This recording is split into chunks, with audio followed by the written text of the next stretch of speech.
Red Sox fans have longed to hear it. The Boston Red Sox are world champions. Can you believe it? It hasn't happened at Fenway Park for 95 years. Fires. Swing and a miss. Strike three. It's over. The Red Sox have won the world championship. Tune in to the newest show presented by Clovercrest Media. It's Obie's Backstop Podcast. Catch it twice a week, every Red Sox series finale on your favorite podcast platform.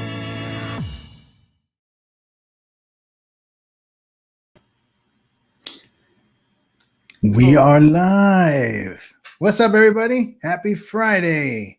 Happy Friday, and welcome to another riveting episode of Speaking It Real. Frank, how you doing? Good. You know, if we're on, you know it's Friday. Yes, you know, it is. Start your weekend. Hey, what's the best way to go ahead and start your weekend? You know, listening to Carlos and I here talking crap, you know, but we're talking. Instigate the masses. Exactly. You know, we're always speaking. You know, some people think that when we're speaking is crap. I always say it as we're speaking real crap or we're speaking real stuff. Yeah, man. You know, so. It's all good, but it's fun though. It's fun. I mean, yeah. I gotta say, I have to give a shout out to Laura. I don't know if she's on right now, but that woman has managed to. She has taken advantage of the opportunity to use our board, our page, to post whatever, you know, like we said, post whatever's on your mind, and she does, and. I swear to God, every time she posts something, it's like a stick hitting a beehive. It is the best. I love it. Look, I would. I love watching it just go berserk. Yes, it starts very, very little, and by the end of it, you have anywhere between 80 to 100 comments. It's awesome. So I got to give mad props to her because. You know, she did reach out to me and asked me, you know, hey, I got, you know, is it okay if I post? And I'm like, by all means, go ahead, post whatever you want. And I just told her, you know, it's all about civility at the end of the day. As long as everybody's civil, we don't care. And she sure enough, she'll go with whatever's on her mind, whatever article she sees that crosses her path that she doesn't like, bam. And then just like that. One, like you said, 1 comment, 2 comments, 3 comments, 10 comments, 40 comments, 150. Yeah. No, it goes up. Look, you know, the biggest thing that we do promote, and obviously Carlos and I do have different views, but you know, we do promote, hey, we can speak things out, you know, without offending anybody. And that's the way right. it goes. Mm-hmm. You know, if I see an offensive comment on the page, you know what? I'm gonna go boop, take it off. Yeah. That's not what we do. See, we're tolerant. We're really tolerant. Trust me, dealing with Carlos, you have to be tolerant. For those of you that know Carlos, you know you got to be tolerant. All right, there's no ifs, ands, or buts about that. It's a respect and courtesy I offer all those who I discuss with. You know, just be tolerant. Talk it out. So it's been a pretty, I don't know, strange week. There's been a lot, but at the same time, not much. So I know some of the things we got on store for tonight are kind of carryovers from last week. Yeah, and we some items have the show last week. and some stuff, you know, some stuff that we finally do get to touch up on. I know there's been talk about the minimum wage. Everyone's talking about 15, and it got shot down in the parliamentarian part of the Senate, I believe. So, you know, the Democrats in the House are going to try to find another way to get it going. And so I wanted to do a little research on that to see what truly the pros and cons were. I looked at a few things, and so here's the gist of what I found. If you raise the minimum wage across the nation, everybody, $15, by estimates of the Congressional Budget Office, that's CBO, they're supposed to be nonpartisan. They just run numbers. They say basically you're going to lose 1.3 million jobs. It would disproportionately affect teenagers seeking that first job opportunity to build work experience. It would also lead to a reduced future incomes, and it would disproportionately harm African Americans and women. And the consequences would be unequal. Large cities with high cost of living, many of them already have 15 or close to it, may not experience much. But the non-urban areas, the smaller towns in America, they would be devastated. On the plus side, though, it says that raising the minimum wage to 15 would benefit workers. It'll actually help small business by increasing consumer spending and lowering turnover. So people, they won't be constantly looking for a better job because they're getting paid better, which spurs better productivity and customer satisfaction. So I guess, Frank, the question here is, this is an interesting topic because there's pros and cons to it. And, I always like to look at what outweighs what. And so based on what I just read to you, what are your thoughts on raising the minimum wage to 15 just flat out across the board like that? I have mixed feelings about that. And all right. Reason being is because how could you expect, let's say 14, no, sorry, what's the legal working age? 15, 16 Yeah. years Well, old. Starts off making $15 an hour. All right. that's nice. No, yeah. I mean, I wish I made $15 an hour when I was, a kid. But then you have, and then like the field I'm in, right? An entry level position field that I'm in starts you off at $15, $16 an hour. Okay. Okay. And that is someone that has the 2-year degree, has gone to school for it a bit, and still, it's very entry level, but it starts off at $50. So why am I gonna bother working in my industry? All right. When I could go to McDonald's and make the same. So you bring up something that I know I brought up that first night you set me up with those rational liberals. The lack of incentive. So They're if right. teenagers are starting off at $15 an hour, like you said, they may not need or want to go look any further. That's something that's a good point. Anita also brings up another interesting point. I went to college. I did my 6 years, got my degree, and I make somewhere between 25 and 30, I guess, whatever. So like instantly our jobs, they become devalued because now minimum wage is so much closer. I would tell you, I would propose probably lowering the cost of living. Yeah. That obviously is like the most common sense answer in the world. And at the same time, go ahead. You raise the minimum wage. Right. Right. And we're gonna take this as an example, right? Mm-hmm.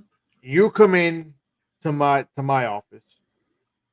You're starting off. We're gonna start you off at $15 an hour. $15 an hour. $15 an hour. All right. So then I've been there 2-3 years already.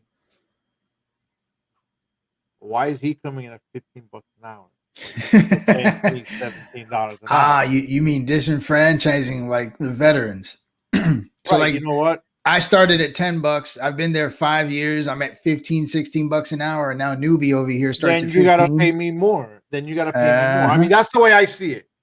That's the way I see that, and I don't agree with. I think that minimum wage should be. Your brother's already here with the M16, dude.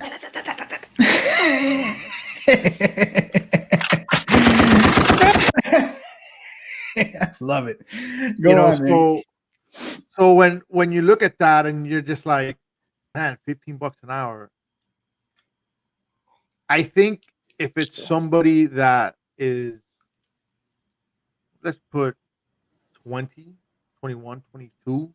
Right. Okay, fine. But you have someone that's going to school, still living at home with mom and pop. Okay, you pay them $15 an hour. They don't really need it as much. Some do, some don't. But I think that it's 15's too much for a kid that's just starting. Huh. That's interesting. That's interesting. I think you got to wonder. I think the part that sticks out to me though is that 1.3 million jobs, and the fact that it's definitely going to affect like more suburban, rural areas. That's going to be devastating. That's got to be devastating. Look, you know what? Yeah. I'm sorry to interrupt you, but something that just crossed my mind when I lived in Texas, and Anita could talk about this. Okay, we lived in a city that was this big, tiny, okay, where everybody knew each other. Oh, I hate those. I would tell you that when I first got to that city, where I was going over there every single weekend, I went to Pizza Hut. You went to where? I went to Pizza Hut. Oh, okay. They still had nothing wrong with the hut. No. But they had to sit down there. And let me tell you, I sat, I ate, I got good service. I left a great tip. Actually, no. I left a decent tip. Hey, you left something, man. But some people are flat out stingy and don't. Right. But for them over there, it was like, oh my God. The lady came to me and she's like, are you sure this is what you want to leave? I'm like, yeah, it's okay. Don't worry about it. I mean, good. It wasn't super expensive. So I left her, I think, like half the bill, no big deal. I was like, ah, here you go. Have a good time, but where I'm going at, these little cities, are they going to profit from making the $15 an hour? Their cost of living is very low in those cities. Yeah, I don't know. It doesn't seem like they would. I mean, if they're running on low wages, and mind you, small cities normally mean not too many people, so then they only have a measured amount of profit. So once you jack up the rates like that, people are going to get fired. Right. I don't know. Now, on the other side, though, we do have to address the fact that the cost of living does keep going up. Everything keeps getting more expensive. And I do foresee in the foreseeable future that taxes are going to go up too, which means things are going to get even more expensive. I don't know, man. That's definitely one where you and I kind of like, we're meshing here a little bit. We see the pros and cons. I don't know which way I would go. I know here in Florida, we voted for incremental steps. So I think next year it goes up to like 10, and then the year after 11 or 12. It's going to go up to 15 in Florida, just not right away. Right. I guess the theory is that it'll give businesses time to adjust. Again, I don't see how 4 years of adjustment are going to help unless you're just going to prepare to fire people slowly. But places like Miami, they may not feel it as much as like some of these smaller towns outside here. So I don't know, but lowering the cost of living would be great. There's like, for example, there's ways homeowners can actually generate income by renting out maybe their garage or something, but you have a bunch of zoning laws that won't allow you efficiencies, things like that, where you can let people live dirt cheap and at the same time make yourself some money. But you do have a lot of cities that have zoning laws against that. So there are things that can come from the government where they can lower the cost of living for us. It doesn't sound like something they like to do very often, but it would help. It would help. I think. By the way, excuse me. But Carlos in the comments, by the way, the socialist Democrats, not Democrats, please. Thank you. You see, he's breaking rule number 1. Look, Laura, I gave you props earlier. I don't know if you heard, but we were giving you props about how you managed to consistently blow up the board. We love it. So Laura, your comment about gas, about Biden making it higher, no. I mean, I would love to know where you get your information from that. I Because posted an article on don't that. start telling me I this. posted this an freaking article on that. pipeline. I missed your article, but don't start telling me. Policy decisions. The pipeline. No, it's not even the pipeline, but policy decisions do affect what other countries do with their oil production, which does affect price.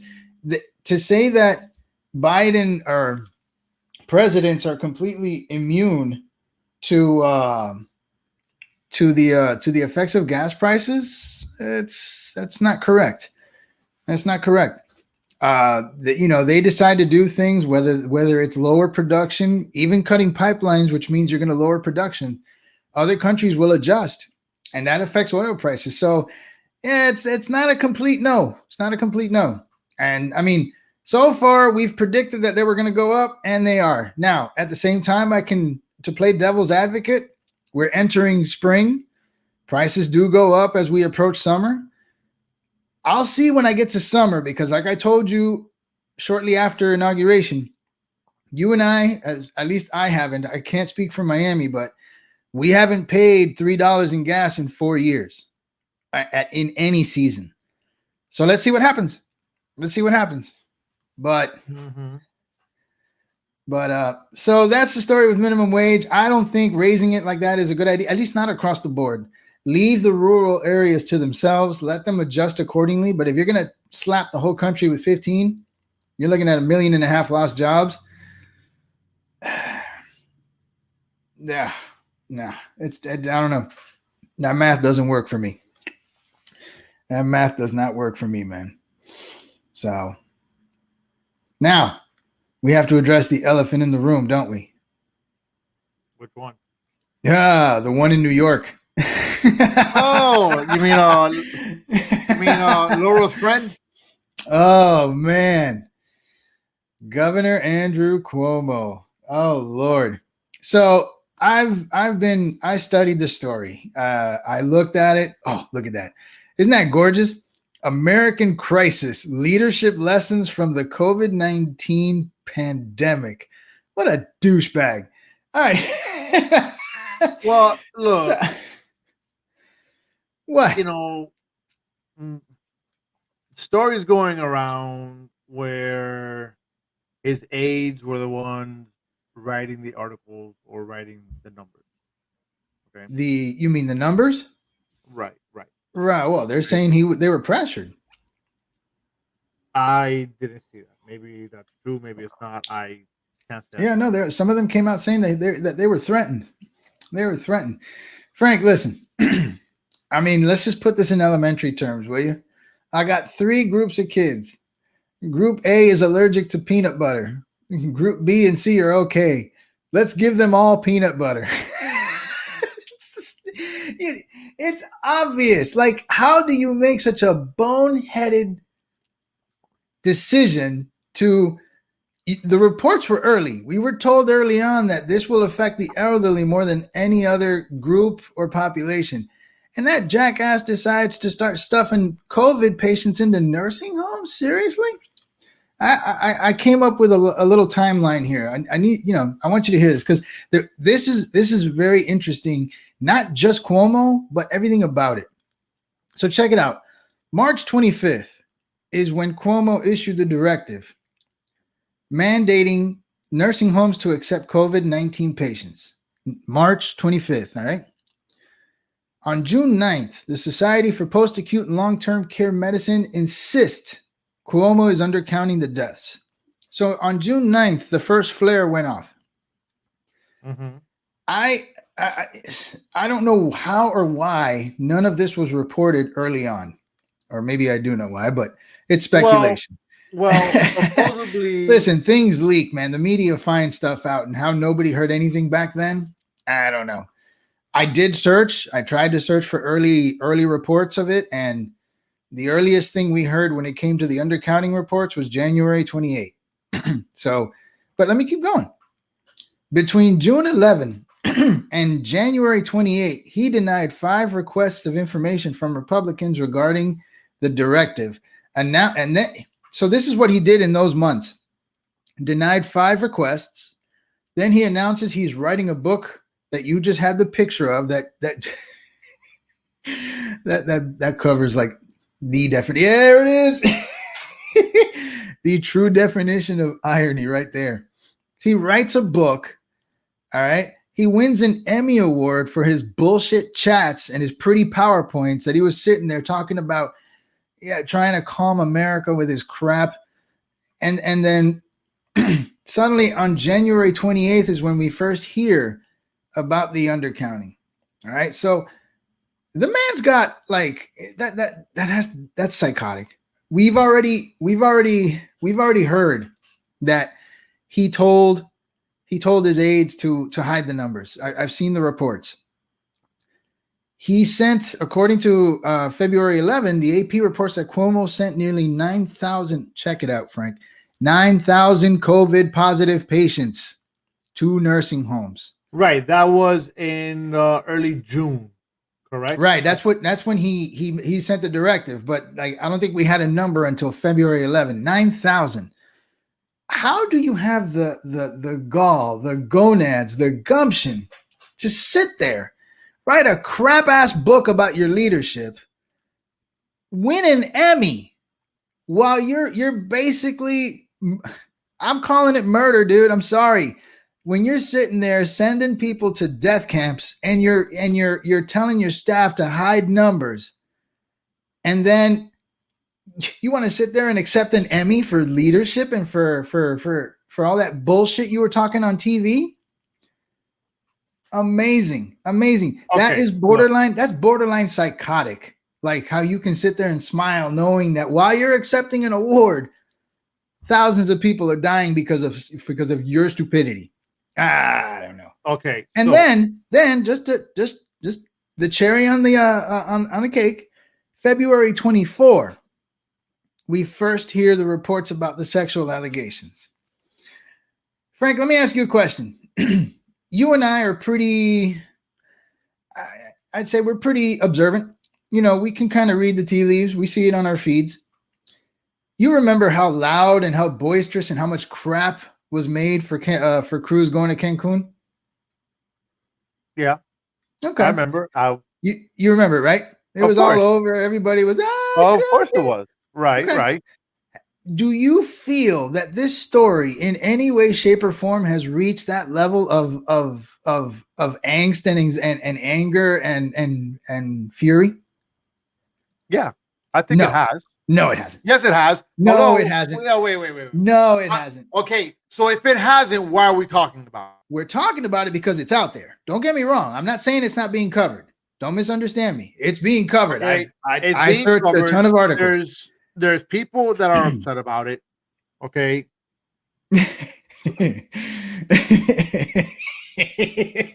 He's got a point. Go on.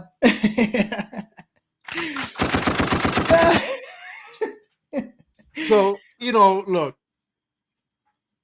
I see the COVID stuff and the guy screwed up. All right. Majorly. I mean, it's not even, you can't even, it's completely screwed. Completely. All right. He fudged the numbers. All right. He did what he should not do. Hands down. Okay. Okay. Now, this whole sexual harassment stuff. Okay. I'm going to tell you where I have a problem. Okay.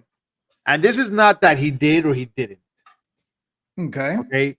Because if he did, all right, then he deserves to be punished like everybody else has. All right. Hands down. That's right. For sure. But you see, my problem in all this is that all these stories start coming up years and months after the fact. Okay. So what happened? What? You finally grew enough, you finally grew a pair to come out and say, hey, he did this, he did that. Okay. So, it's like, really? And I mean, I think one of the conversations that he had with one of the ladies, was, hey, would you cheat on your husband? Would you do this? Would you do that? Okay. So that's conversation. I've had conversations like that at work, with coworkers, with female coworkers, Right. and they never felt harassed. Okay, what? Maybe now, let's say, I end up in a manager position. Oh, now they're gonna feel harassed. So I think I see where you're going. know, You're so you kind of bring up an interesting point. First thing I noticed, or first thing that troubled me, is again between June 9 and January 27, we didn't hear much, if anything, even though there were already suspicions, requests for documentation. I didn't hear about the undercounting until much later. And I checked. I mean, if anyone wants to show me a story from prior to January 28th, please, share it, because I really did try to search. Laura, you're right. He is responsible for people's lives. Right. And so hold on. So, I really want to touch on this a minute. Okay. He is responsible for people's lives. Okay, because he's the governor. He's the main guy. All right. But, and now this is not to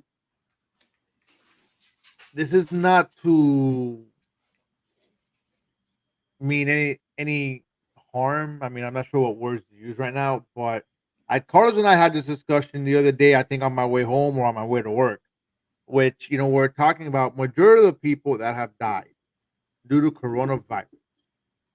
Okay, when you really look at it, there's been an underlying issue. You mean like a secondary condition?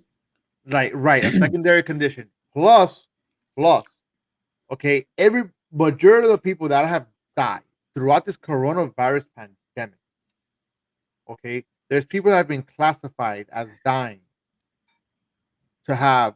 That's the lower liberal side right there. Who cares whose ass he grabs? Yeah, grab of course. All the ass he wants.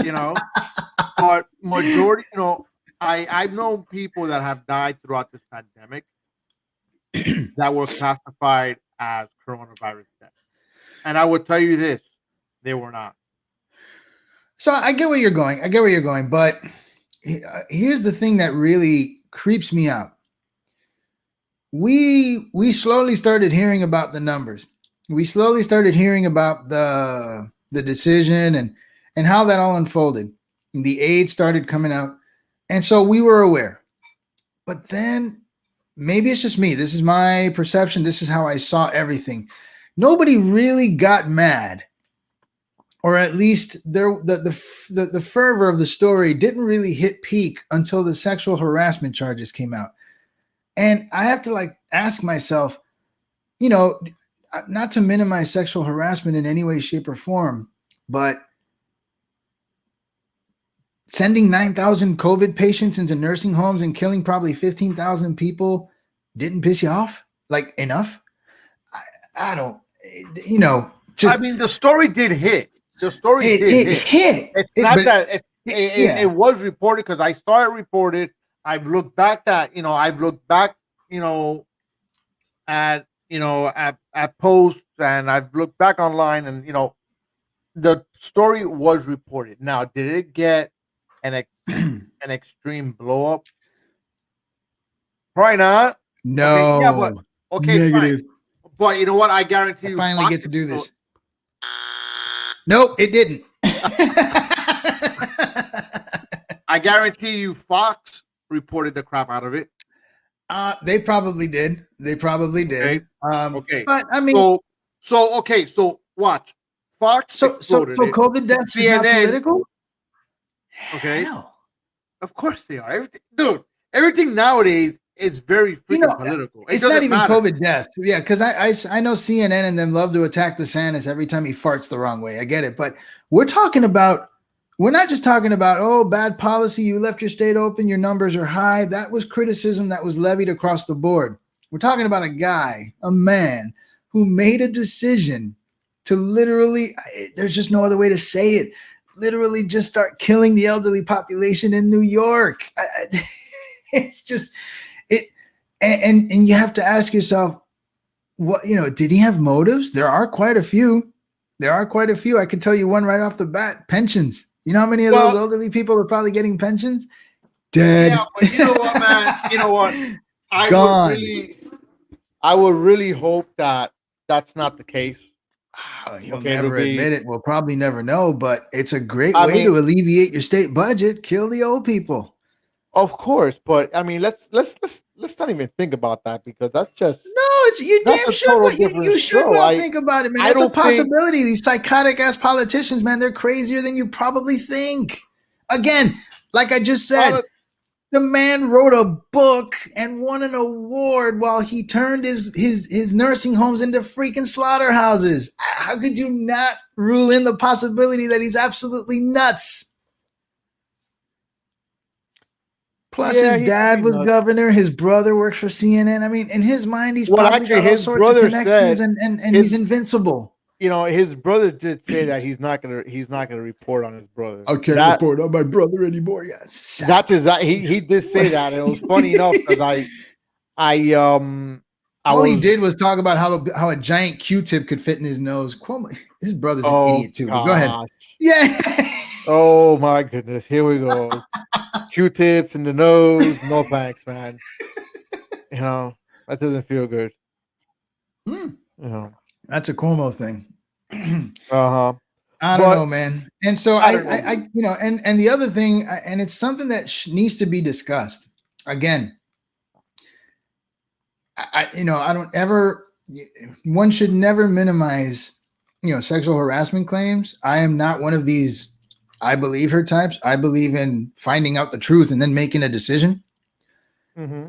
But there is this streak that whenever a certain politician is in trouble, if they feel like they kind of want to get rid of them, allegations always tend to start flying out. It never fails.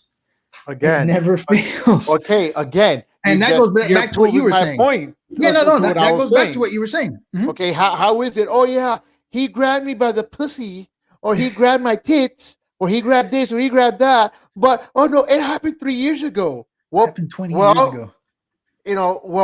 Damn, you must have enjoyed it, 20 years ago. But what now? Now you're not going to enjoy it. Now it's offensive. I mean, come on, man. Everything nowadays is becoming offensive. All right. I'm going a little bit off our script here, but I'm getting so sick and tired of everything becoming so offensive that you can't even shit properly anymore, because you never know. You're gonna offend the toilet. Someone's gonna come by and say, "Hey, come on, you're offending my toilet. Cancel my turd." I mean, it's really getting to the fact that it's annoying. It's annoying. Yeah. I mean, it's just, I could go so much into all this, and you know what? I'll even take it a step further. There's some hypocrisy here as well. So you can tell me that Cuomo is being reported. True. You can tell me that we're aware of the allegations. True. But I mean, all I got to do is mention the name Kavanaugh.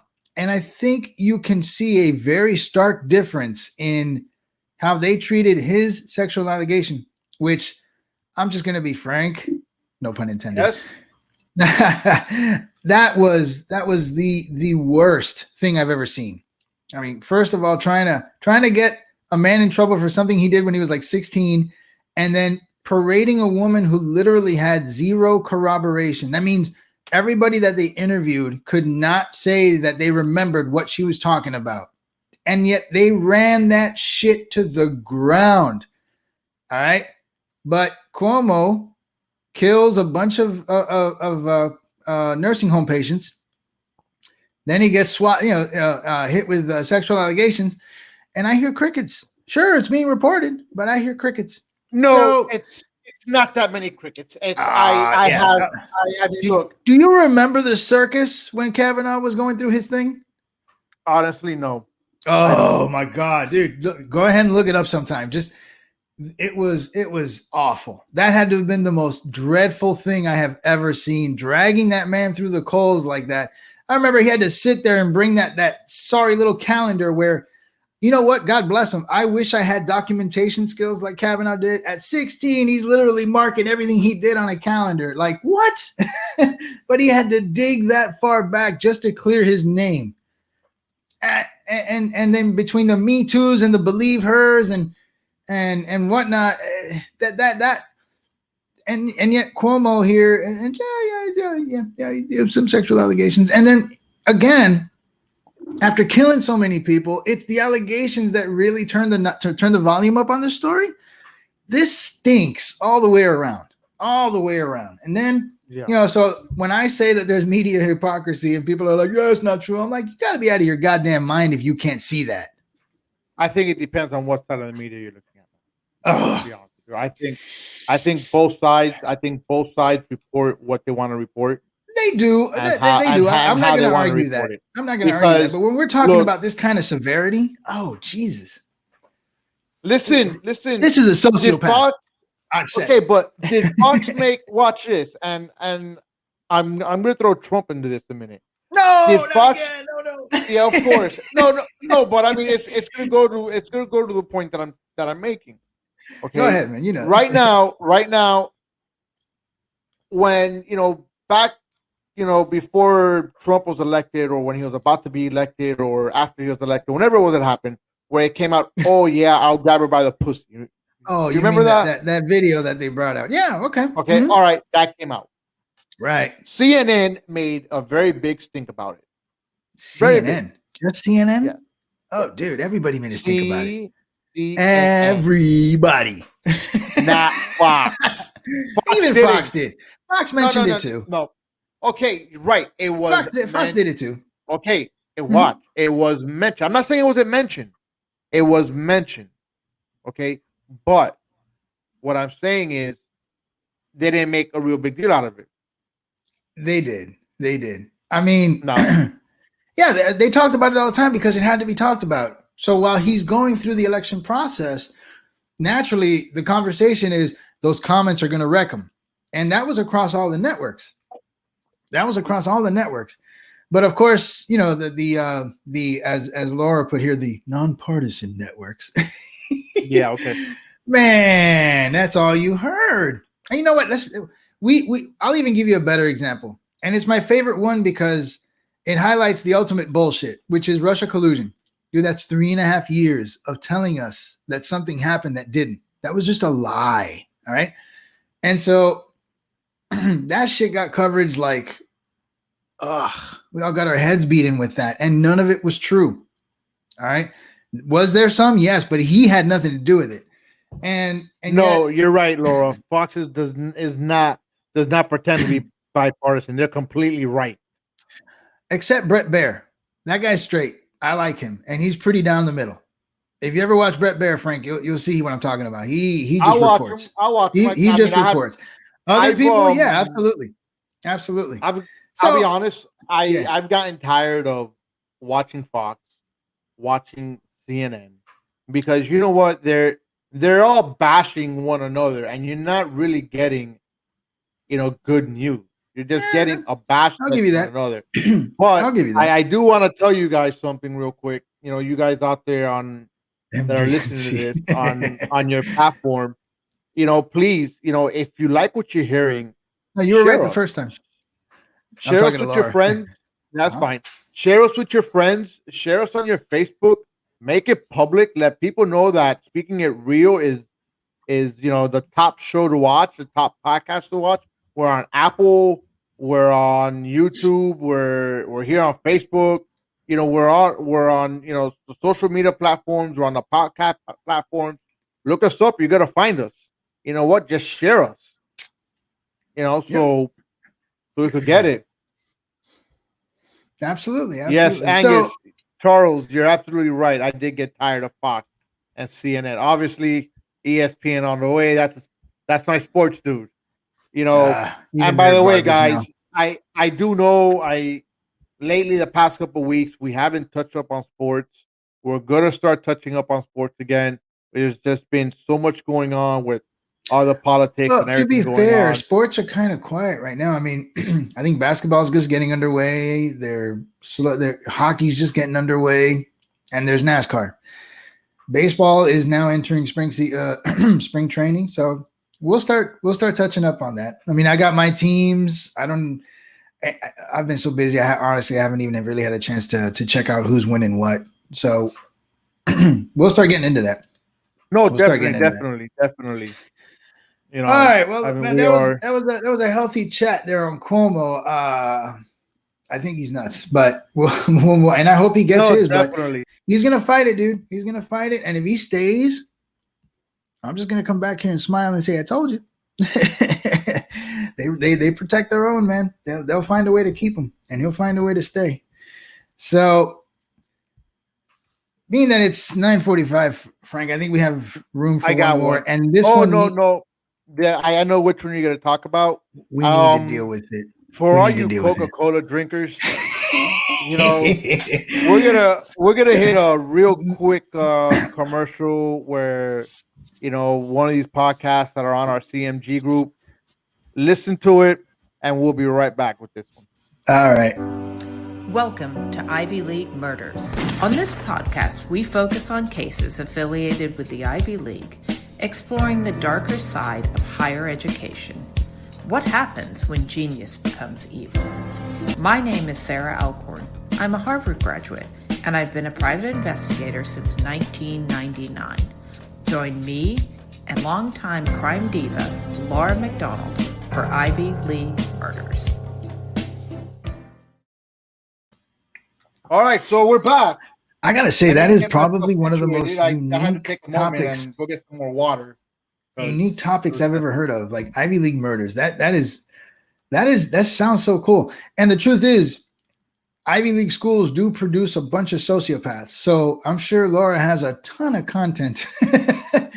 So, she does. By all means, check her show out. Check her show out for sure. So Coca-Cola. Now, this was from last week, but we didn't get to touch up on it. But we're gonna kind of have to. They got busted. Somebody, I guess, took some pictures of their racial sensitivity training, and they got put on blast for it. And I'm hoping we can see the images of some of the stuff they had. But yeah, we have them. Frank, I mean, when you read what those people were having to do, there it is right there. Amazing. Just read the bottom. I mean, you don't even have to read the whole thing. Look at the options.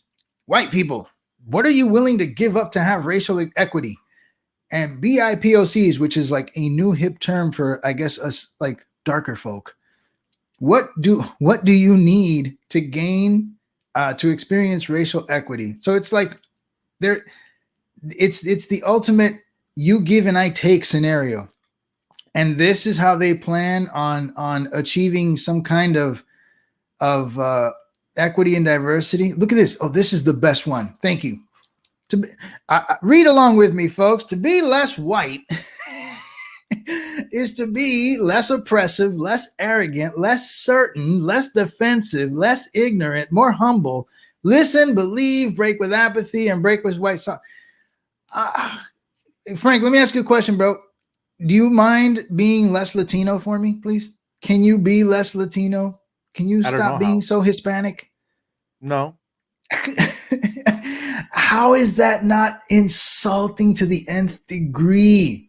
And what I find troubling, though, is that there is a small chunk of white people out there who are just buying into this garbage. Like they somehow feel that taking this to heart is making BIPOCs like you and me feel better. Like, oh, great, you're less oppressive today. I'm so glad. Like, what? Look, this is simple. Help me out here, man. Help me out, because this is just. I'm going to tell you what I'm picking up. Right? Unbelievable. To me, it's pretty much Coca-Cola saying that being white is you being racist. Okay, that's what I'm getting out of it. Okay? Wow. It's not the case. Yeah. You know, because I don't think that all white people are racist. I think some are. Oh my Okay, God. I think Hispanics are racist also. Yes, they I are. think I think black people are racist also. Some of them are. I Yes. I think Jewish people are racist. Yes. I think Russians are racist. I think Asians are racist. What else? What else? Every group has them. Okay, Every every group has single their group you bunch. have is, every single group has race. All I right, mean, it doesn't matter. Okay, if you don't so think some Latinos get together after a few beers and make jokes and sometimes racist jokes about other like races and stuff, I got waterfront property in the middle of Nevada that you can buy. I mean, it's just insulting. I mean, Frank, at the end of the day, seriously, telling people to be less anything is just insulting and it's racist. You know, and so the idea now, I guess, is to fight racism with more racism.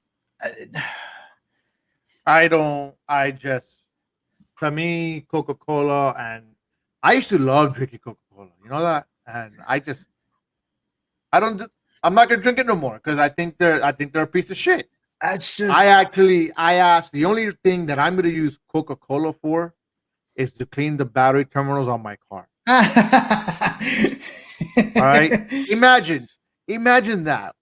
Coca-Cola, you're able to clean the terminals on your car. Imagine what it Yeah, does to dude, your listen, there's no inside. secret that Coca-Cola is like absolute poison, but hey, everybody drinks it. Hey, Um, listen, I had I know somebody you that got a had question to. there. Hey, you should answer this question. I'm not gonna answer that. All I know is this.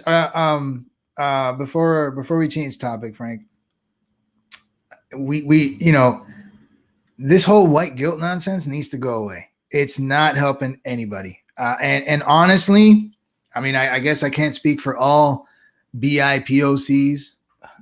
Just the fact that I've been lumped into another box is annoying. All right, but that's the way of politics. And you have idiots who will be more than happy to fall in line with their little their little identification boxes. So I can say I'm this. It's garbage. But as for me personally, if you're subscribing to that nonsense, you're not making me feel any better. I honestly do not care. In fact, I think it's kind of dehumanizing to watch you even attempt to sit there and try to be less oppressive when you're not, or less this, or less. Just be yourself.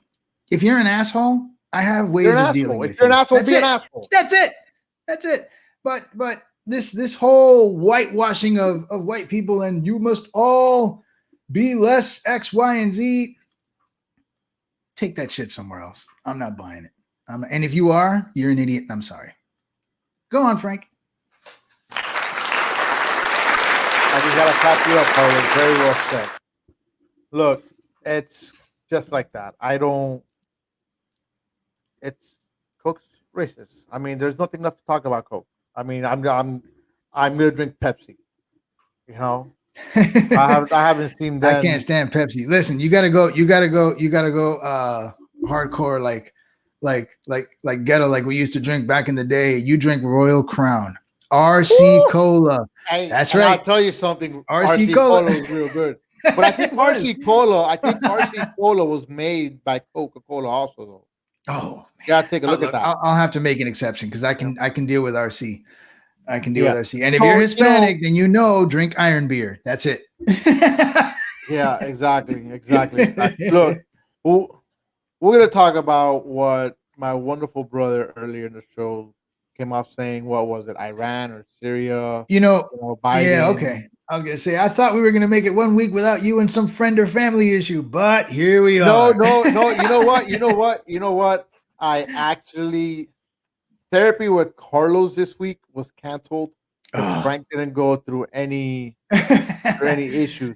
Hey, Scott Austin, Dr. Pepper, that is the bomb. Oh, but and Big Red is too though. Big Red is really, really good. You don't see it out here in Miami. I've seen it I'm with upstate Josh in though. I like Florida. RC. Yeah, I like RC Cola, but Yeah. Big Red is freaking awesome. I used to drink it all the time in Texas. Oh, The dog is mad. Oh gosh, let's talk the dog, Carlos. All right, But so go anyway, ahead, man. Go ahead. Going on to Biden strikes Syria. Ooh. I remember like during the Trump years, like we were supposed to go to World War III and he was going to wreck the planet. And then when he struck Syria, it was the most irresponsible action. And he didn't get authority from Congress. And just a bunch of bleh. So what's up? Biden apparently grew a hair on his nut and decided to shoot up some missiles in Syria. No pun intended, right? Well, yeah, he did. And you know what? I'm all for it. I mean, if you're attacking Americans, it's a no-brainer. Exactly. I'm not against what he did. I mean, I just find it funny that I think in December, just right before he won the election, sorry, right before he won the election, he was yammering away about how Trump and using weapons and all this crap was just a bad idea, just ragging on him for doing anything. Oh, because he struck down that leader, the leader from Iran, and he kept yamming on about that. And now here he is shooting missiles. So again, it's the sad state of politics. Yeah, but I think, again, if you're going to, attack Americans, whether you need to get your ass blown up. Right, whether you're on our turf or you're up in. We've been lucky as a country so far that hasn't happened. Right, it hasn't happened. So that's a good thing. And I think the day it does, that will be World War III. Well, see, that was one of the logical reasons of keeping the Second Amendment is that America, in an instant, can become an army of 150 million people because of how many of us are armed. And that's one reason why they don't bring the fight here. Because on top of the army, then you've got civilians who are armed. So yeah, no, we're lucky. We've been very fortunate as a country, but we'll see what happens. I think I don't have an issue with what he did. I do have an issue with the hypocrisy though, because now he has to answer for it. And what's her name? Queen Miss Circleback. She ragged on Trump too, and now she's sitting there at the podium having to answer questions about the attack. What? It's funny. It's funny. It's politics. I'll circle back with you on that, Frank. No.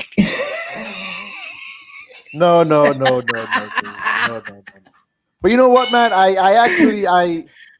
I like this conversation we're having about the drinks. I mean, people were Dr. Pepper. Man, you had Angus. Look at this. You had Charles. Charles is saying vodka beats all. Hey, let's see, a Moscow Mule.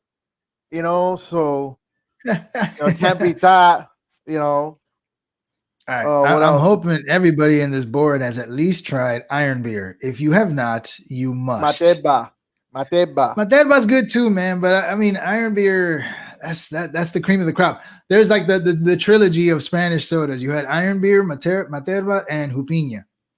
Yeah, I wasn't a fan of Jupiña. You didn't like Jupiña? I love them all. No, Iron Beer. I'm not much for those pineapple drinks. Yeah, Laura, she can't. No, she can't. Everything with her is circling back. I'll circle back with you. I'll circle back. There's like memes out there with that nonsense. It's funny. So I don't know, man. I don't know. But before we go, we have to dip into the WTF files. So if you're from Florida, we deal with hurricanes 6 months out of the year. It's from June 1st to December. And usually around August and September, we get the most of them. That's when they like just start popping up all over the ocean and everybody's like kind of waiting and see if we're going to get hit or not. But I ran across an article that I got to say, a sign of the times, right? With all the craziness going on. A space hurricane was discovered swirling above the North Pole. This thing was 600 miles wide. And instead of rain, it was actually raining like electrons. I think the pictures of it are they have some pictures of it. Frank, we're dealing with a hurricane in space now. In space, dude. I mean, it's 2021. 2021. Yeah. Well, let I, me see if I'm able to bring it up here. Hold on a second. I'm trying to see. that has to have been awesome to see, though. Like, I don't know if they felt anything in the North Pole as far as wind or anything like that. I didn't read anything like that, and it was just raining particles, so you couldn't even really see it. But you can see 600 miles of a hurricane, and I'm trying to in see the if I'm able to in the share North it. Pole in space, There it is. man. Look Yeah, at that. yeah, that's a sketch of it. I'm sure there might be images of it out there somewhere. The Chinese, I think, were the first ones to notice it.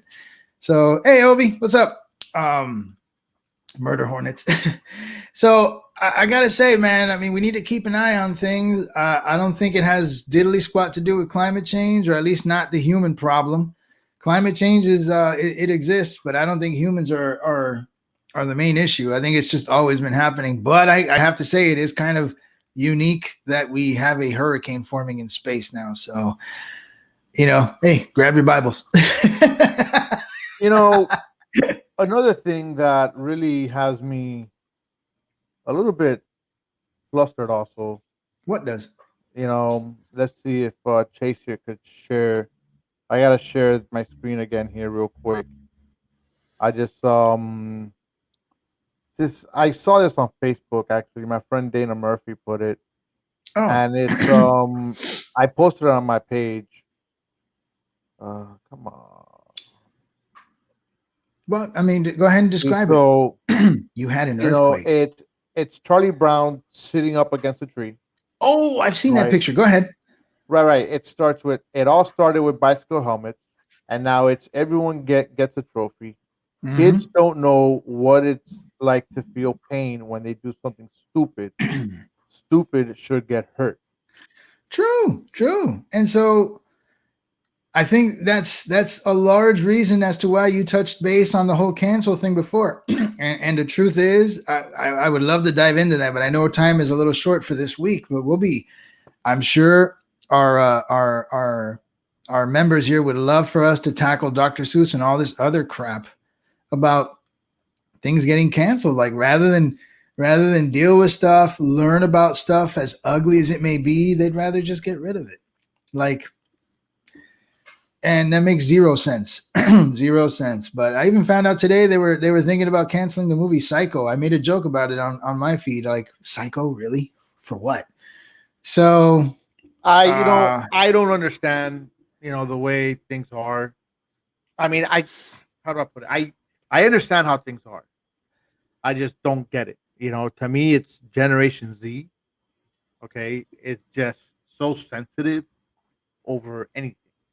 a lot of it comes from school. I mean, if you see how much emphasis they put on safe spaces and safety in schools, it's bleeding into society. And so you have kids coming out of schools, they're like, I don't feel safe. And so, rather than deal with adversity, they'd rather just eliminate it. Well, I had this conversation today at work actually, where we started using, they started bringing in the word bully. Bully, Yeah, and okay.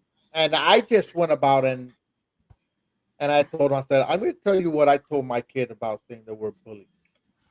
I go, you punch him in the mouth. Because That to is me, so 1987. Would you stop that? no, man, I'm not going to do that. I won't stop it. Because what's the way to stop a bully? No, you confront him. Right. Okay. So the way to stop him is you confront. Obi, I'll get back to you in a second on that. That's the way I feel about it. Right. So if you're gonna push me around, I'm gonna push you back. No, I'm not I agree with you. I agree with you. Oh, he's bullying me. No, man, screw that crap. Right. Now, did I get some slack from the people at my job? I just looked at them and I'm like, come on, guys, really? But then again, I realized that I'm the oldest one there. So I was like, different mindset. That's that different mindset. Obi mentioned something. I just want to touch base with him. What do you mean by that is not the case? I stated that safety is so stressed in schools now that I think it is affecting to a certain extent when kids graduate that they expect that safety even outside the building. I mean, I'm not sure what it is you're disagreeing with. Hopefully you can elaborate. But and mind you, I work in education. That's what I'm seeing to a certain extent. And this has been going on for years. And now these kids are grown up and they are, I mean, you even see it in colleges. How many reports have we seen in colleges where people are like screaming at each other because they're saying something that might offend them? Some places I've even seen the reports where they have like that little box, the free speech zone, which is like a meter by a meter. Like, seriously. And just because they don't want to get their feelings hurt, they don't want to be offended. We have a serious offensive problem in this country. And I'd like to get into more with that next week because, I mean, who knows what else is going to get canceled between today Carlos, and next you Friday. have a couple, Carlos, do you have a little bit of extra time? I got time. Okay. I got time. Yeah. All right, so we could actually get maybe Ovi's point of view. You know, maybe in general, Ovi, I'm not talking about school specifically, just the overall environment of education. I mean, what are you seeing? Because that's kind of what I am seeing to a certain extent. And you know, there's a lot of stress for safety and safe spaces, and I get it because I know there's a lot of trauma being dealt with, but I think it's to the point where what's being produced are kids who are just looking to be offended, and then society, you know, companies are just going to roll with wherever the money goes. So if certain portions of a population who like a certain product are screaming, hey, that's offensive, they're going to cancel, they're going to do whatever they have to do to keep that money coming in. But I think there's nothing wrong with leaving things as is. And if something is offensive, look at it. Look at when it was made. Look at the time it was made. Understand and explain what the time period was and how things were, and the language that was used, and just the overall mentality of the era. Compare it to now. See how it was wrong, and don't, you know, you'll know how not to emulate it and move going forward. But if you're just going to start canceling stuff, eventually you're just going to start new bad habits that someone else further down the road is going to find offensive too. There is gold in learning about the bad stuff that has been done or happened throughout our history. It's like the most valuable thing you can do is learn about the bad stuff, and be it watching a show, watching a movie, you know. But just to suddenly stop and cancel stuff, I don't see the positives in that at all. I'm not saying make things mainstream either. I mean, if there is something genuinely offensive that we need to address, fine, but don't get rid of it. Leave it there so people can see what it was and why. So I don't know, man. I don't know. But right now it's almost like a game. It's a trend and it's like popular now. And this country is very trendy. We know this. When something gets started, if it picks up speed, then it just goes wild for a while. And right now, canceling things is in. And a lot of things have been canceled now. You know, it's always it's gonna get it's just gonna get worse. You're right. You can't cancel negativity. Too bad on that. I wish actually we could cancel negativity. You know, because the world would be a much better place. Right. So rather than cancel negativity, you learn from negativity so you don't repeat negativity. But if you delete negativity, you're going to continue to commit negativity. It's a no-brainer. It's a no-brainer. You know, we got to learn. We got to learn it. And being exposed to that helps us learn. But by just getting rid of it, no. And it's only going to get worse. I mean, like I said, today I saw an article. I know I barely got to see it. There were some movies on Turner Classic Movie that are being looked at as problematic. It's a classic movie channel. So hey, we have a guest. We got Obi on. Obi's our first guest. Awesome. Am I really your first guest? Seriously, Yeah, you are actually. You're like the first Oh guest. man, I am so honored right now. Yeah, awesome. There's a milestone, folks. It's a red letter day. Yeah, listen, we got No, Obi in the house. listen. I am one for one. I want to say I'm a biggest fan of your show. So thank you guys for creating this, speaking it real, as I publicize it all the time on my podcast called The Hard Hitting Wrestling Show and Backstop Podcast. So thank you, Carlos, Frank. You know, we go way back to HHW show. Way back. But Appreciate it. thank you for the invite. But I like to address more about what you guys were talking about as of anti-bullying in school. And I understand we're all Latinos. We know how we grew up back in the days where your mom or your dad is telling you, hey, if somebody hits you, you better hit them back. Cause you pretty much we are, I don't want to say trained because that's not an appropriate word, but in reality, we are because we are supposed to defend ourselves. Right. Because my parents used to tell me, look, if the kid hits you, you don't hit them back, and then I'm gonna whip your ass. Yeah, that was the motto. But what was the lesson learned on that? It was you better defend yourself. It's not about causing violence or anything like that. Right.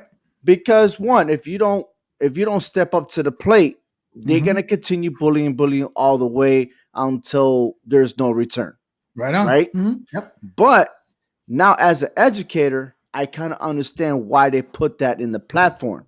It's not about being sensitive. It's not being about, the being soft and stuff like that. Look, we all come from different homes. We're all being raised differently. Right. There's a kid that doesn't have enough attention compared to somebody else that does.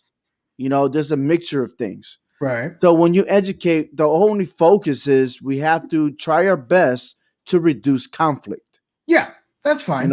And as an educator, I like to know that my 24 students that are in my classroom, that they understand that if you have an argument, that doesn't lead to a fist fight.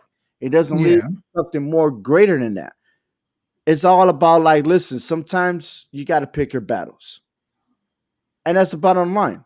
Mm-hmm. And if you start them young, by the time they're older, they're knowledge-wise to understand, look, this guy's talking shit. I'm just going to leave him alone. I'm going to walk away because he is nonsense. Compared to that could come from home too. I'm going to go to my car, bust out my shotgun or my gun, bust a cab in that motherfucker. You know what I mean? We're trying to avoid all that nonsense. Yeah. So I totally agree with what you're saying, because even we were taught that in school. But I only could see what's in my district. I cannot see about what's going on in other districts or outside the states, across the nation. I don't know what they're doing. I just know in my platform what I see. I could totally understand that. But then again, Carlos, there are parents that do parent their children, and there are parents that don't look out for their kids. Right.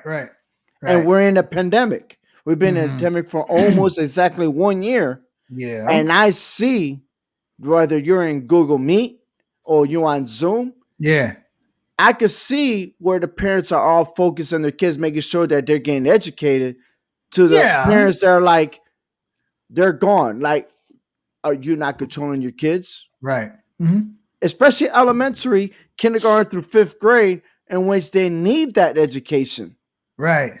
So, but we're also dealing with a situation though where we've kids.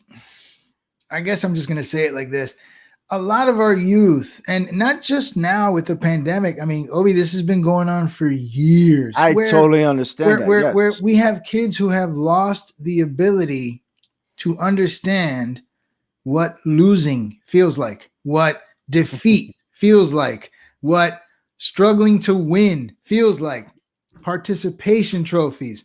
giving Yes. everybody a I medal. totally agree with you, Carlos. For I showing. totally agree with you. So when we have a population that is gone through the ranks and they've been given everything, and you know what? It even gets into like teaching.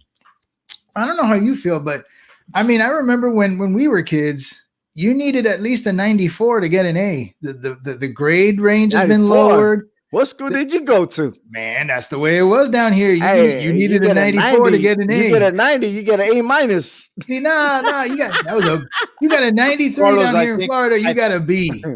Carlos I think went to the school of hard knocks over there. I went to school with Frank. He had to put up with that too. No wonder why I always failed. I went to summer school, huh? Damn. You know, Carlos so had the A's. requirements for passing have gone down. Teachers across the board. I'm not gonna lie. I mean, when we missed our homework when we were kids, we were screwed. That's 2 And now hours. everything's like you could turn it in later. You could turn it in later. End of the quarter shows up, and you got kids coming in with all sorts of homework, and Well, you're like, why is all right, that, I'll take it. Carlos, defend So- that. Watch this. Mhm. You know, sometimes in a household, Yeah, we don't know what's going on in every house, that's true. right? Mhm. You got parents that are really, really strict, Yep. right? Mhm. So, like us, we were raised to where probably, and Carlos, I don't know you that well, but we're Latinos. And old school Latinos, they take care of business differently. You know what I mean? Yeah. So, like, I come home with a bad report card, you know, my ass is about to get whipped. You know what I mean? True story. And I don't want to get off topic here, but that's good. there's been a few times. My brother's 6 years older than me. All Right. right. So by the time he went to middle school and high school, I was still in elementary, All right. and I would bring home a bad grade. Mm-hmm. And my brother be like, yo, I got you. And he used to crumble it up, put it in the toilet, and flush it. So I don't get my ass whooped. And I know because I see my brother get his ass whooped. So he protected me. He was my guardian angel because my mom don't play. Yo, my mom got white belt, black belt, purple belt. I don't know how many belts in Kung Fu that you could get this in. Back in the 80s and 90s, Kung Fu was the shit, right? We didn't have MMA. My mom was MMA. We had the Karate Kid. What are you talking about? So, Obi, I get what you're saying. Every You know, household has a different situation. But And in the situation is that we try to adapt to what's going on in the household. And because things were like that back in the days, we try to wake up and say, how can we improve? right. But then on the opposite side, there are parents that neglect their kids. And Right. they ask for teachers and educators to be the ones to raise their kids. Yeah, that's a problem. That's a So problem. at what point do we draw the line and try to make things better? We say, oh, this is all too sensitive. Oh, this That's is a great so question. what do you expect the educators to do? Right. But so I agree with you because like there has to be a line drawn. On one hand, I get 1,000% what you're saying, that Mhm. every situation is different. We have to look at it and be sensitive to it. But are we also inadvertently creating a false sense of security that they carry to the adult world where they're expecting the same kind of breaks and everything and they're not going to get them? And Absolutely. So now- I'll go back to what you were saying earlier, Carlos, when it comes to competition, yeah, where not everybody's supposed to get a trophy. Not everybody does. If you're in first place, you earn the right to win the championship. right. But when you lose, I can understand to avoid unsportsmanlike conduct. But at the same time, when you lose, what did you learn when you lose? What can you do to be better? Right. And in the classroom right now, they are teaching, what do you wonder about this? What do you wonder about that? So we can expand the growing mindset. And that is the focus, is the growing mindset. Not to be tunnel vision and just focus on one thing. But Try to think outside the box. Of And I course. know it is challenging for educators to teach that to the kids because we don't know what's going on at the household. I see what you're saying, but I think to an extent, what you just described Mm-hmm. is what a student should feel when they lose.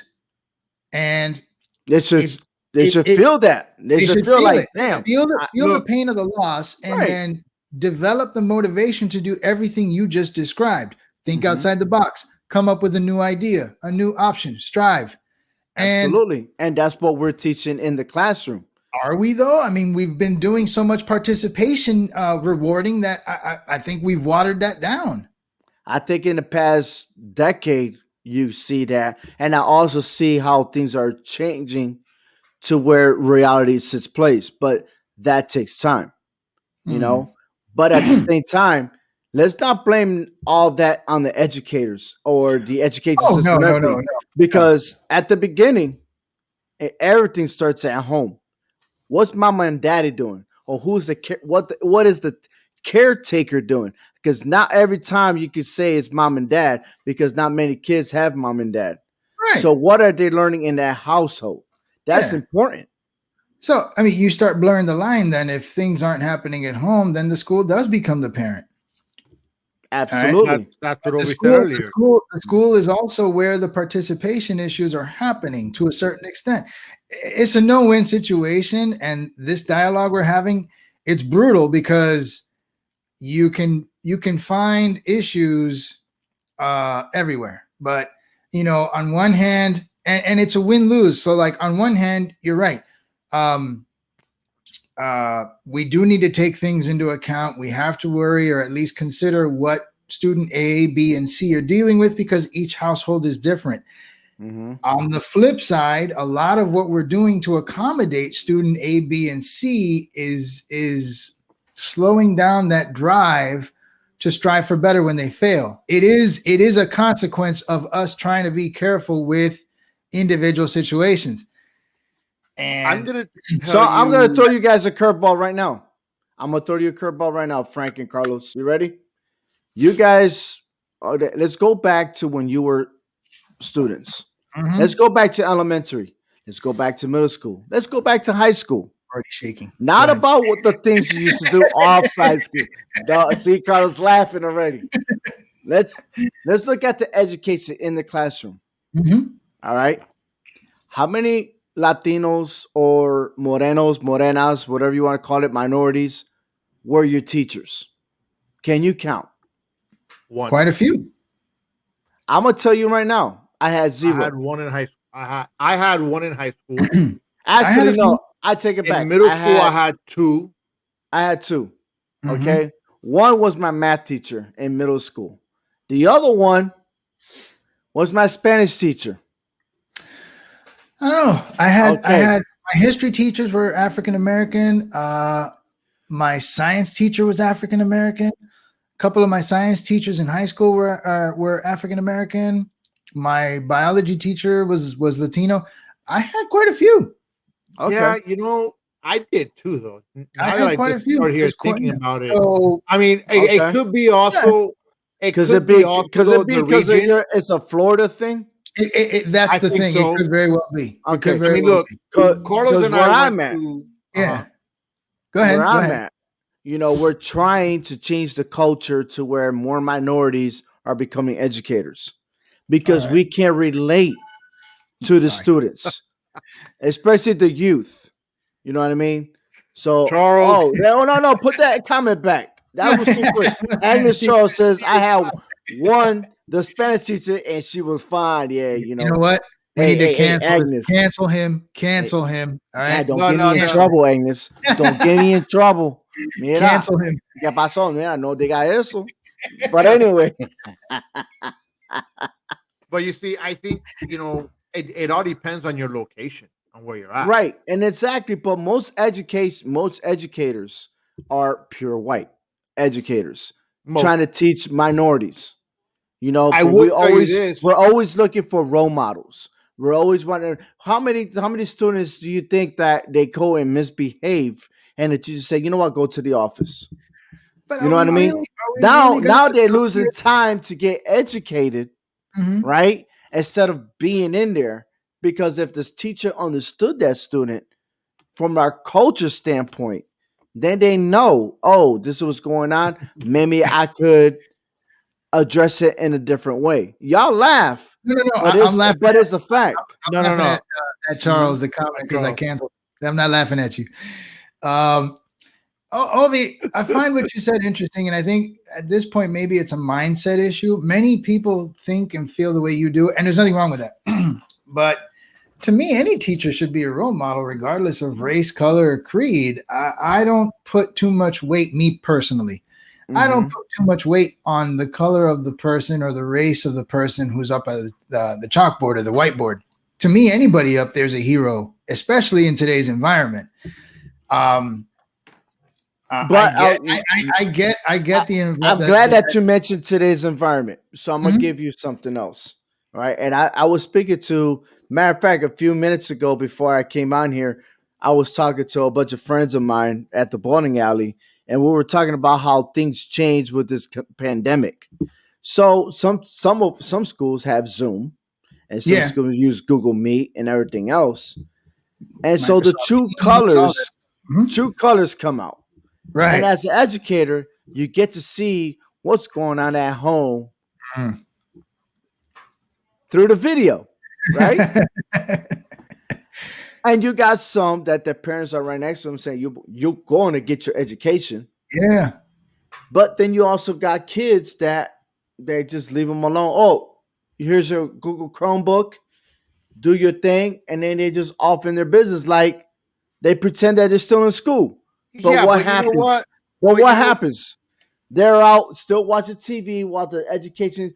And the funny part is that as an educator, I can see in the monitor that their haze is facing this way. Or you can see the glare. Oh, they're being distracted.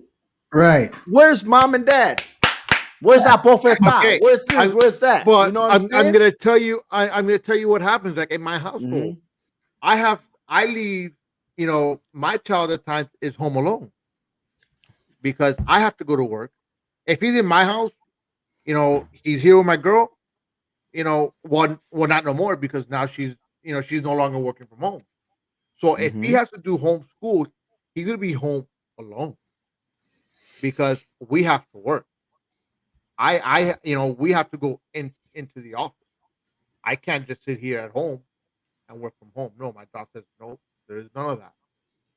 So we rely on our child, on his best abilities of him doing everything he has to do when he has to do it. You know, does it mean that we don't check his work? Yeah, we check his work. You know, I don't so where's the teacher at if he does not pay attention? Do you get an email? Did you get a phone call? No. Because when a student is not participating, and that means because students know how to turn off the camera. And guess what? You turn off the camera, you're not really in class. Right. You see what I'm saying? Where is it at? Look, mira, I'm on the phone. Hey, ma'am, Mr. So-and-so. I don't know where your kid is at, and I need him back in class. You see what I'm saying? Right. Where is the teacher involved?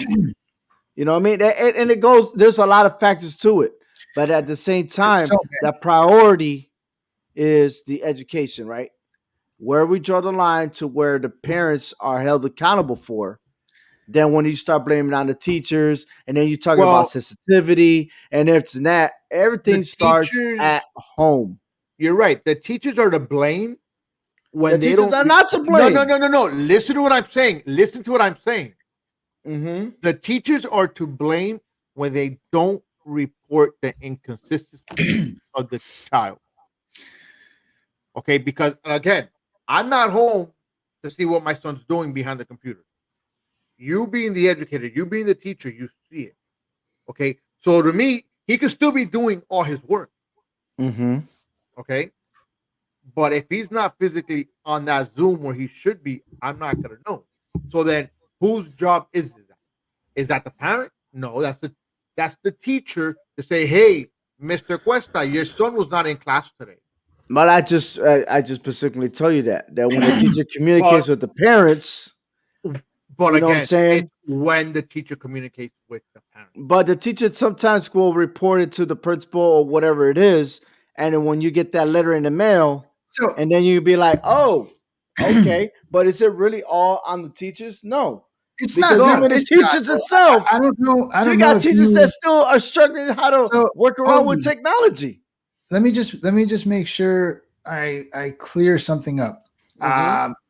I wasn't saying that it was the teachers, Mm-hmm. but I do feel that to a very large extent, there is a culture where we're very, very, very forgiving with students. They just don't feel the consequences of certain things like they used to. Granted, I get what you're saying about considering individual situations, but there's an automatic drawback to that, which is even though as educators we're going to care about the individual situation because we want them to succeed, Of course. we are limiting the sting of failure. And then it's also happening in competitions like sports, things like that. Not so Mhm. much in schools, but like in parks. I mean, I even took my daughter to a soccer program and they're like, yeah, we don't keep score, we just have them play. And I'm like, I'm not sure if I'm okay with that. Okay, but at that's what not age? competitive. But that's at not what competitive. age? But No, at she's what like age? she's like this was like when she was 5. Right. If it's elementary, I could totally understand that. But once you get to the middle school, no. Stop. In elementary, No, man. No. I know exactly where you're going in. Listen, first of all, in elementary, elementary is an introduction.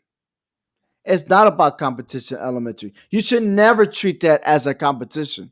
We did. When you hit to the middle school portion We and you did. get ready for high school, that's when you start integrating the competition is. We used to You're have not in elementary. I mean, I don't know I how disagree you with start you there. used to. I think you Why? I think you we have used them to in have, like, competitive field sports days. all the Why? time, and We used to have because field days. you teach them, what the power of losing is. You teach them Okay, when you it comes teach to them. exams. You teach Okay, them when it comes to a test. You teach them on the assessment, not the sport, because now you're prioritizing the sport. You teach them in an assessment. well, I guess it You, depends on. I guess you it see, depends. and that's the It point depends. where I'm telling you right now, as an educator, I'm more focused on the assessment and making sure that a child knows how to read and write and do math and everything else. Then, when it Okay. comes to an education, when you're in middle school, now you start talking about competition, and I'm talking about a 6th grade level going on up. I'll meet you halfway there. And maybe that's because we are older school. You're right. I mean, in elementary school, the message of missing your homework, not Mhm. turning stuff in, there was a price to be paid for that, and that's something we learned You're early. right. You're absolutely. But are you teaching your response? So how old? How old So, do you got to teach students what responsibility really means? From How the old? get go, start you young. start from the get go. Go. You're right. You 4 or start from 5 the years old get-go. tops. But at what limitation are you teaching them? I don't know what you mean by limitation. I think the limitation I don't is the understand the discipline, limitation. and so that can vary. That's fine. Discipline. So I now mean, we're it can talking vary, about discipline. but there's gotta Okay, be. I like that. I can't. I don't. I just can't see. And I'm not saying glad it that you're happens bringing across up. the board. I'm glad you brought up. I'm glad that you brought up discipline. I really do. All right, because that's what we teach in school. Social Not when you're emotional learning. constantly giving kids a Social week. emotional learning is talking about discipline. It's I talking mean, about respecting one another. It's no, talking yeah, about how manners are. It's talking yes. about how to reduce conflict and stuff Mhm. like that. We do teach that in the school, No, and no that one is says. acceptable. No one says you're not. But don't No one get confused when it comes to the education part in sports. There are two different things. It is. I'm Listen, sorry. Look, I'm I a- understand about responsibility being owning Yeah. up to the homework assignment. You're supposed to do this on time. You're supposed to do this. At a certain age, you're supposed to know what responsibility are for that factor. if you're But starting them off, but when you if- say elementary, be careful how you say elementary. Don't say at kindergarten you better no, I mean, do at your kindergarten- homework, boy. at kindergarten, I don't think anybody expected that. But by second, I'm third just grade, saying. you should start Yeah, but understanding. listen, By 3rd grade, you should be there. So Agnes Charles says there are teachers that love what they do and go that extra mile for the kids, and then there are some that just don't care. It's not all on the teachers, but their job is to help the child get to the next level. And you're absolutely right, Agnes. You are absolutely right. It's our job to get them to the next level, but it is difficult when you do have half your classroom that's remote learning, Oh then the yeah. other half being in But, I mean, person. so Well, Then, look, then I'll at the tell same you. time, I know, because yeah, this is what we are right you- now. you're Well, good. That is look, Yeah, where right we are now, right now. Catherine, right now, Catherine, I get that. Catherine in I'm the just talking comic like convention. overall. Well, but It's hard to overall, compare. you're It's hard right. to compare this year or this last year with the overall topic of the conversation. Right. It's almost But like it two starts different at worlds. home. Responsibility starts at home. Yeah, It but you know what? Hold on a second. Hold on. You have Catherine. Catherine in the comic sessions. She comes up with, tell me how it works. Tell me how it works out when the teachers cancel Zoom for days. How is this teaching the kids? Because we've seen where teachers cancel their Zoom class, Mhm. okay, and just give the assignment. So where does that leave the child? Okay, and I'm glad that you brought that up. I don't know what district. What was her name? Miami-Dade It's just in County. general. What was Miami-Dade her name? County.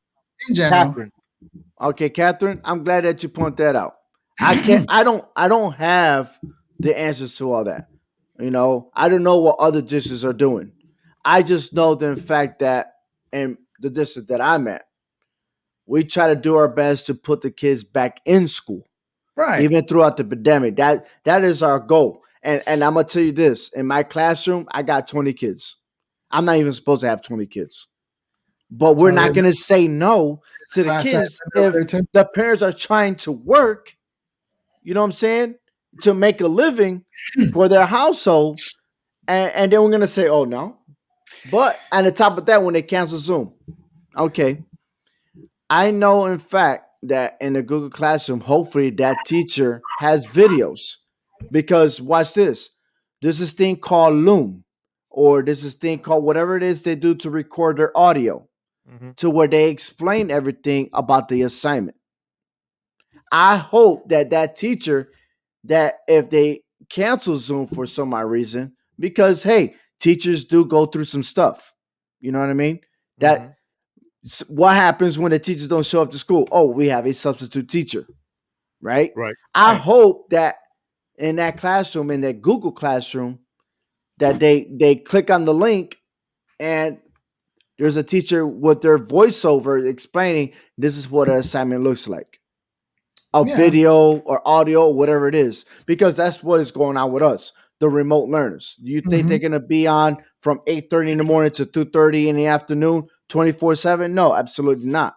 There's Of breaks in course not. between, Right. but it is designed that they have videos, and on top of that, there are different links that the teacher use the resources so that the student can be able to get educated. So if the Zoom gets canceled, I understand. But Mhm. does the child have the knowledge to be disciplined enough to click on those links? Or is your child really, oh, it's Zoom canceled, I'm just going to go play with my toys? That's when the parent comes in and be like, nah. Let's look at your classroom and see what the teacher put in there. Because I Look, got 3 kids of my own. And my wife monitors my kids, making sure they're doing their work. but And you know, even us, we are forced to learn also. You know what I mean? Yeah. And that's about being parenting. And that's Right. what I mean about listen, we are supporting. Look, because it's hard to be a teacher. I used to talk a lot of shit about teachers until I became one. Of All course. right. Yeah. And then I'm like, you know what? I'm a stop talking shit because now I gained that respect. No, I feel Because you. they go through a lot, I'm in education also, so I you understand. know. But there I are understand. teachers I can't, in my workplace. I God bless all my teachers in my workplace because they Absolutely. bond. I can't speak to everybody else, No. but That's to answer to that lady's question, is all the resource provided for you? And if not, then I'll be like, look, you know what? I'm gonna call that number to the Board of Education and be like, yo, they suspect right now. yeah. Yeah. So it's a great topic. We're kind of in the middle because Ovi's basically describing what teachers have to do. The thing is, what Ovi is also describing may be, to a certain extent, creating a byproduct where I go back to what I say. There's a loss of understanding, responsibility, failure, loss, things like that. But it shouldn't be happening in the classroom that much. However, there are Carlos, we're already at a loss. I'm gonna tell you that now. We're behind in education. Oh yeah, Okay. yeah. From last year, from Mhm. the time that the shutdown happened, Mhm. and I can speak to here in the state of Connecticut. For the time to shut, a lot of these kids lost the curriculum where they needed to learn to be prepared for the next level. Right. And now that we're almost close to end of the another school year. Yeah, school year. Mhm. We have to make up that losses by re-educating stuff that they should have learned a year Should have ago. learned. Should have learned. And now we're still behind because the kids supposed to go to the next level this year. Yeah. They're a little bit behind. And So- you know what? It is what it is, but we adapt. No, of But we course. can't Look, do it No one's by taking. ourselves. No one's arguing that at all. Right. I'm speaking. But that's more, a struggle, though. Yeah, That is This is a a struggle. Look, Absolutely. my son. I'm just speaking from an overall environment, and what I'm discussing goes back years. It's not just Mhm. COVID. This is like at least a decade already, if not more, Mhm. where there's just been there's the balance you describe of taking individual situations into account, but at the same time, by being so forgiving, there's a loss of understanding the pain of not coming through the Mhm. consequence. That is just a natural phenomenon. It's not about teachers or anything like that, Obi. It's just, if I forgive you more, you're not gonna feel the consequence as much. There's no way you can avoid that. Mm. But that's what's happening. And so I get it. As teachers, as educators, everybody's crammed with, you need to perform. Your students have to pass. You need a graduation rate of XYZ. I know exactly what you're talking about. Mhm. But there's a consequence to that. I'm glad that you mentioned that, Carlos. I really do. Yeah. Oh my God. Damn, this guy wrote a paragraph up in here. Mr. Charles. Just to finish I the don't know point. what you're eating in that picture, or is that a drink? It's a- it looks like- man. Hey, But- I can tell you that's probably some consequence- coconut with vodka in there for Charles. The natural consequence to Ooh. that is, kids are not really that afraid to miss assignments. They miss homework. They can depend on teachers saying, yeah, hey, turn it in next week. That does not happen once. But that's okay. But that's Not okay all teachers. to miss Okay. assignment. But the most important part is the assessment.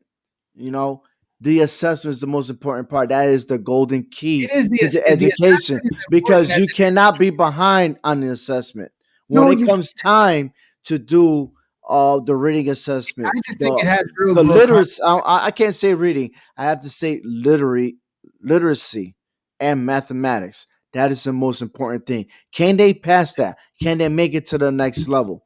That is what's important right now.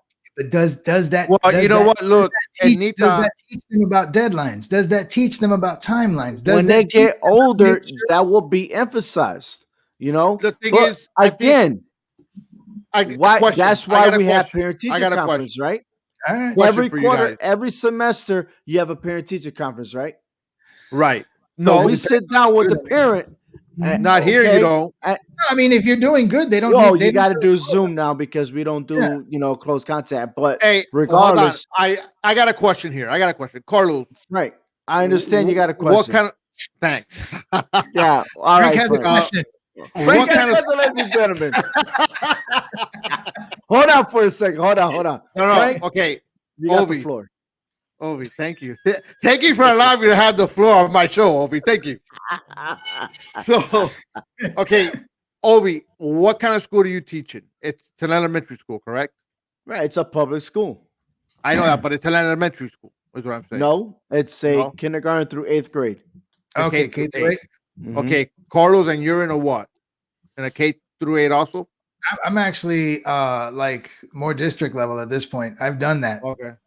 I did my time. Oh, okay. All right. Well, then that defeats the question I was gonna ask. So it's all right. Oh, But so I wait a mean, minute. We had to stop the show because you had a question. Now you got defeated, and the question you No, never I asked. wasn't defeated. Oh my Well, I'm gonna god! tell you, You better. it Ain't this made no show called sense for Speaking me. It Real? It Is made this no show sense to called me. Speaking It Real? well, he spoke Yeah, it but it real. made no.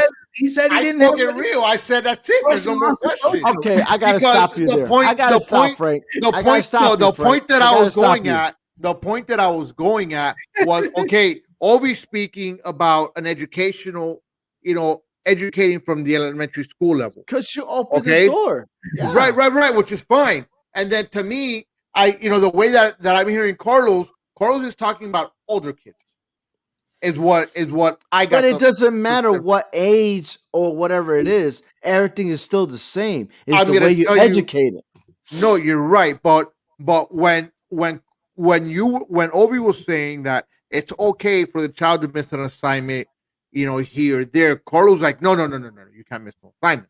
So again, Mhm. when you're at that younger level, You it might be expect more when you're older, you're responsible. right. You are Right. responsible for your duties in that particular But- grade. I understand what Carlos is saying. You're right. You're right. Elementary. And so- I just want to make sure that when you're describing school and everything else, as far as education at the elementary level, it's all about basics. When you hit middle school and high school, you expect a higher standard. And that what I'm still saying is exists. that it's But not- at the you're same time, I what I'm saying. understand, like, oh, you missed an assignment. Yeah, okay, but that is the teacher's discretion. The teacher should know their students. They should know their students.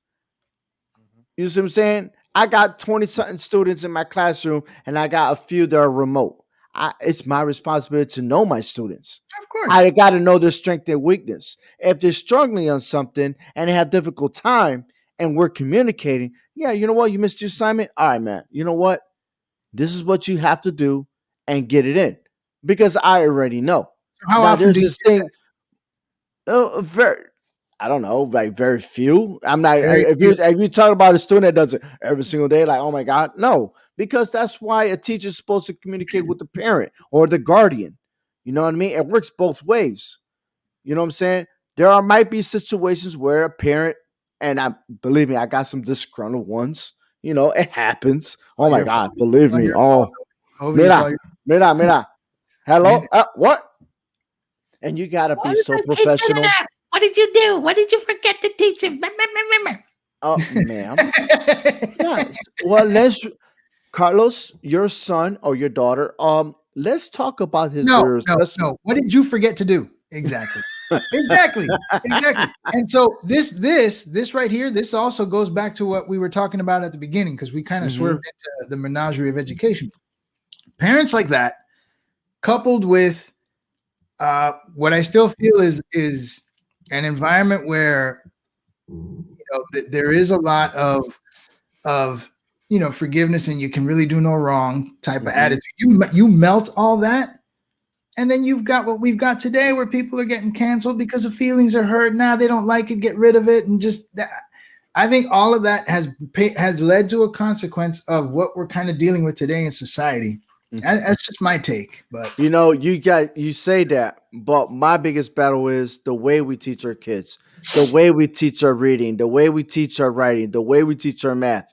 When I was a student that I tried to remember, we did things that were standard. that long ago.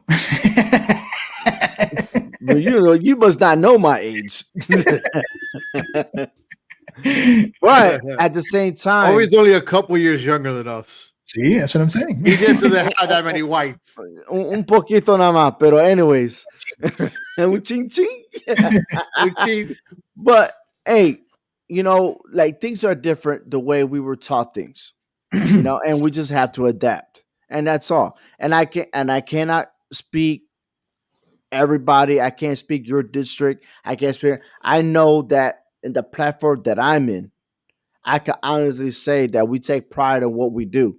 And it is a biggest challenge. I can't say it's perfect. And it never will be perfect because nobody would ever be satisfied or anything else. But at the beginning, the reason why I came in was when you guys start talking about bullying and you start about people are being sensitive. Yes, we do try to create a safe place because there are kids that do struggle at home. We Right. don't know if the kid is being abused. We Yeah, don't know if they're going through or they're seeing things.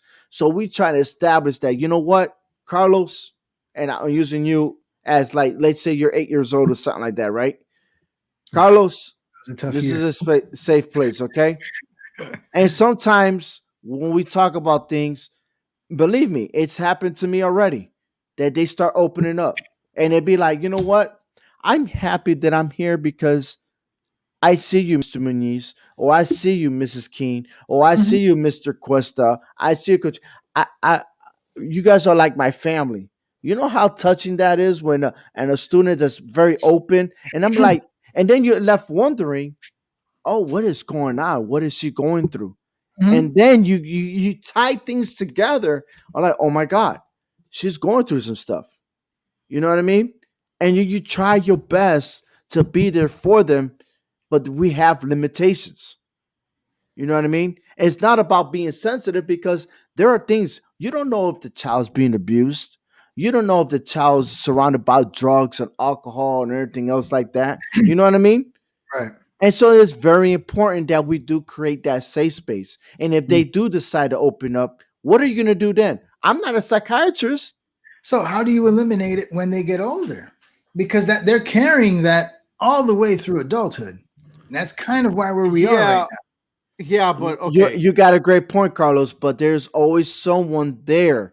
There's a psychiatrist, there's always someone, there's extra positions there in the school to prepare for situations like that. The teacher itself, we don't have all the answers. Even in adulthood, But we have resources. Like, we're not going to have psychiatrists like everywhere.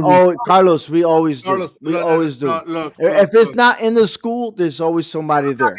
Adulthood. We got resources. In adulthood, there is even as adults, there are resources. There's resources everywhere than ever before.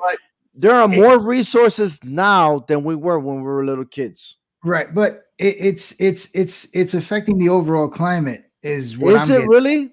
I think so. Or is it like you gotta? Or is your attitude is we have to man up for ourselves?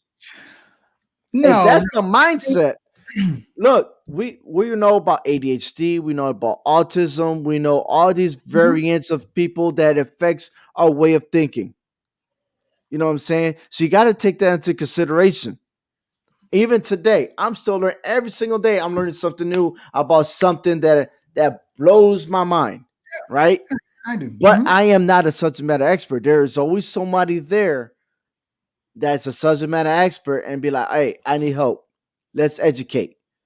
That's why we always have that parent-teacher conference. We always have, now they got what's it, IAB. There's so many acronyms now in school. You know what I mean? But as long as a teacher and the parent and the principal and everybody else is there for that child, and every step of the way, it's going to work. The factor is that and I've been to a meeting that we're waiting for that parent to show up. And the parent doesn't show up. You just wasted my time. You wasted 30 minutes of my time knowing I could have been in the classroom teaching my kids. And I have to hire a substitute for 30 minutes. I'm waiting for you because I'm here focusing on your child and you don't show up. Help me. Help me. But then you're the one that's saying, oh, you guys suck. You're not taking care of my kids. My kids don't know nothing. Well, where were you when we needed you? So we talk about the progress that we're going to make with your child. That's all I'm saying. Now, again, every district's different. I only going to speak to my platform. I only know what my experience is. The overall sentiment is the same across districts. I doubt any district would be very different from what you described. But anyways, listen. Yeah, I don't think so. I appreciate Carlos, Frank. I love your show. Speaking of real, you guys are awesome. Thank you for accepting me on your show. Get him out of here. I don't want to sabotage everything. No, I just want to like that point of view. Hey, like, listen, you're welcome anytime, man. You're welcome. I appreciate it, man. But Frank, Carlos, thank you for having me. Huh? Just stay on. We're about to wrap it up, anyways. All right, fair enough. Yeah, I mean, look, guys, we actually ended up going a lot longer than what we normally do.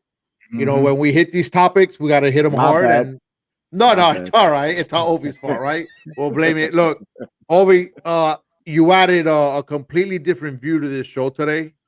Which Thank is good. you. Which is good. Which is what That's why the show's here. You know, which is what Carlos and I promote. You know, we're gonna speak things out. We might not always agree, but we are gonna speak things out. You know, We don't always agree, but we always respect one another. exactly. And that's the bottom line. We You know, reduce conflict, and that's something, and I'm glad because that's something I'm teaching my kids this week. We're talking about reducing conflict.